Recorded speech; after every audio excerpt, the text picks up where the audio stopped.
Well, joining us right now is Michael Starr Hopkins, who's the founding partner of Northern Star Strategies. He also served on presidential campaigns for Barack Obama and Hillary Clinton, and also Republican strategist Joseph Pinion. Welcome to you both. Welcome, guys. Good morning to you. Joseph, I want to start with you and these new revelations, these damning revelations from the Wall Street Journal overnight. They also had the reports from New York Times and the Washington Post about this. The president trying to persuade many to overturn his election loss. You get a sense, at least from a Republican strategist standpoint, that this will help persuade more Republicans in the Senate to convict? No, I don't think it will convince more people to convict. I think the reality is that what we're talking about is not really a measure that should be addressed through the means of impeachment. I think impeachment is not the proper venue.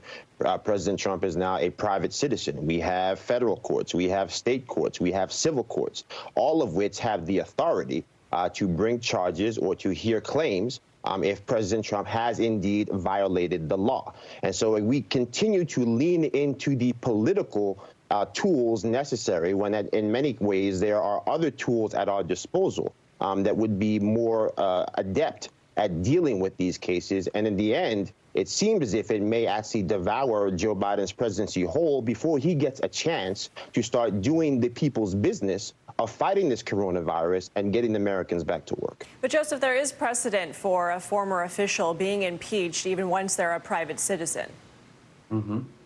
Look, there is precedent. It is a far removed precedent. I think at the same time, there also is precedent for saying that Congress has done their job to impeach President Trump. They have the authority to dissolve those articles of impeachment. That does not mean that we cannot have an investigation into what is, including these latest disturbing reports. But again, the notion that we're even going to have all the information required to have the full, robust discussion necessary to be able to determine what happened, including this latest revelations, starting tomorrow and dealing with February the 8th, is just not feasible. We need to have a robust 9/11 style investigation, the same way we're planning on having one to deal with what's happening right now with that happened on the Capitol on the 6th. That's what needs to occur. And us continuing to rush through an impeachment process for a president that is no longer president, just in my estimation, is not the best utilization of Congress's purview at a time when so many people